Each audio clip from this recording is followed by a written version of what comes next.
누가 옳은 것 같아? 입다가 암몬왕 앞에 섭니다. 두 지도자는 서로 다른 해석과 주장을 내세우며 잘잘못을 따집니다. 입다는 여호와 하나님에게 판결을 맡기겠다고 하지만 암몬왕은 그 말을 무시합니다. 이야기입니다. 입다는 길르앗 장로의 제안을 받아들이고 이스라엘 대표로 암몬왕을 만나러 갑니다. 입다는 암몬왕에게 이스라엘 땅을 공격하는 이유를 묻습니다. 암몬왕은 이스라엘 백성이 출애굽할 때 자기 땅을 빼앗아 갔으니 평화롭게 돌려달라고 주장합니다. 이에 입다는 이스라엘 백성이 암몬은 물론 모압 땅도 빼앗지 않았고 잠시 길을 지나가게 해달라고 했지만 그것마저도 허락하지 않았다고 이야기합니다. 심지어 아모리 왕 시온과 전쟁을 한 이유는 그들이 먼저 진을 치고 공격했기 때문이라고 말합니다.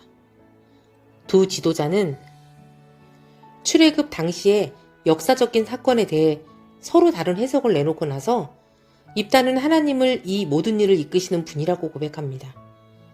그리고 암몬 사람들에게는 의도적으로 그모스 신을 인용하여 이스라엘 땅을 차지한 것이라고 말합니다.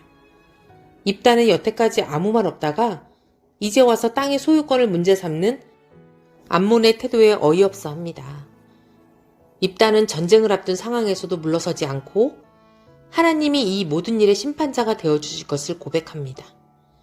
암몬 왕은 반드시 승리해야 하는 입다를 대놓고 무시합니다.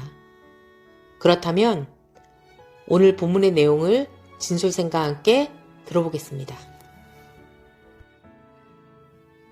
안녕하세요. 목요일 큐티입니다.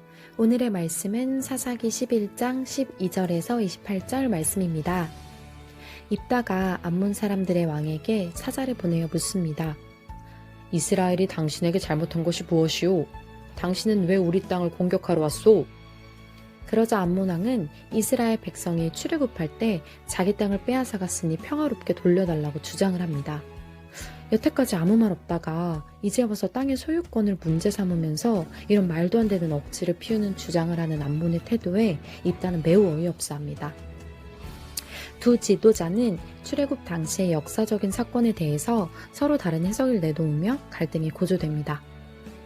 그러나 어쩌면 전쟁이 일어날 수도 있는 이런 상황 속에서 입다는 물러서지 않고 하나님이 이 모든 일의 심판자가 되어주실 것을 고백합니다. 오늘 본문을 통해서도 역시나 입다가 그리스도인으로서 또 지략가로서 아주 현명하게 이 문제들을 해결하려는 모습이 느껴졌습니다. 먼저 입다는 본인이 직접 나서지 않고 사자를 먼저 보내어서 협상을 하려고 했습니다.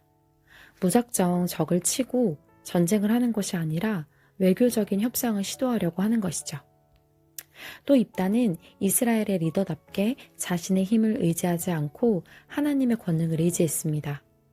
심판자이신 여호와께서 이스라엘과 암몬 사람들 중 어느 쪽이 옳은지를 가려주실 것이라고 말한 것이 그것이죠. 만약 전쟁에서 이기면 사람들은 그것을 여호와께서 주신 승리라고 할 것입니다. 그렇게 되면 입다는 하나님께서 손을 들어준 사람이 되는 것이고 이는 백성들로 하여금 입다에 대한 지지를 극적으로 높여줄 것이기 때문입니다.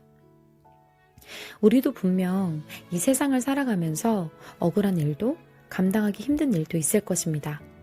그럴 땐 좌절하거나 원망하지 않고 오늘 말씀을 깊이 묵상하면서 입다처럼 그리스도인으로서의 지혜를 가지고 행동하면서 어려움을 헤쳐나갈 수 있기를 기도하겠습니다. 아멘.